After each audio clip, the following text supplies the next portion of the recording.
If you walked down your street and you saw someone laying blocks on the ground to build a house, what would your reaction be? In Matthew 7, Jesus tells many parables, and one of them is about a wise man and a foolish man who both build houses. The wise man digs deep and lays his foundation on the rock, and the foolish man lays his foundation on the sand. Then the trials come, the wind, the storm, the rain, and it beat on both houses. And as you would guess, the wise man's house didn't fall because it was built on the rock, and the foolish man's house fell because it was built on the sand, and great was the fall of it. So then if you walked down the street and you saw someone trying to build a house and they just started laying blocks on the grounds, what would your reaction be? Would you be indifferent? Would you laugh them to scorn? Would you try to intervene? Or would you be left flabbergasted? Do you realize that the enemy and his hordes relish in us not applying Jesus' words? And do you realize that your angels are left flabbergasted when you hear the word and you go about your normal routine and forget it? It's utter foolishness. Both the wise and the foolish man heard, but one applied it. And both faced the wind, the storm, the rain.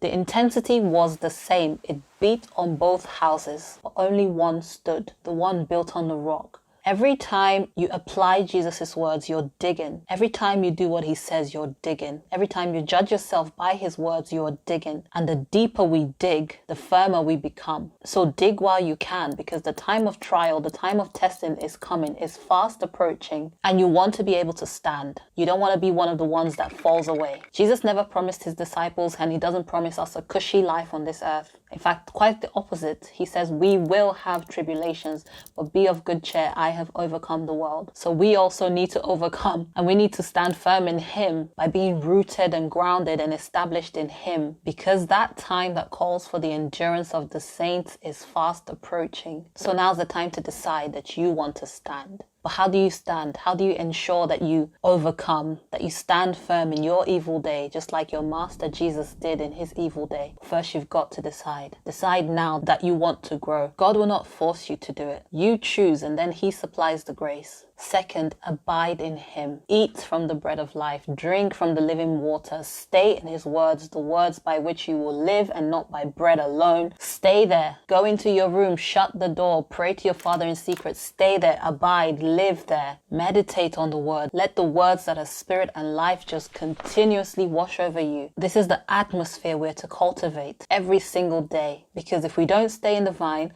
we'll be like branches that are cut off and thrown away. So let's seek him, seek his face, seek him now when we can find him, and do what he says. Apply it. Third, pray. Pray, pray, pray, pray without ceasing. If you can pray in tongues, if you have been given the gift of tongue, use it. Pray. If you can't speak in tongues and you desire it, ask the Lord to baptize you with his Holy Spirit, and ask him to lead you to someone who would lay hands on you so you can be imparted with the Holy Spirit. If you can't pray in tongues, pray in your natural language. Just pray without ceasing. And surrender to his spirit. It's the Spirit of God who will help us in all our weaknesses, and who will remind us that we are not orphans. We are loved. You are dearly, dearly loved. So in all the good disciplines, in all the digging, in all the applying, still take time to be loved. Let him love you. Be still and just receive his love. Be rooted and grounded in love. You are loved, so be loved.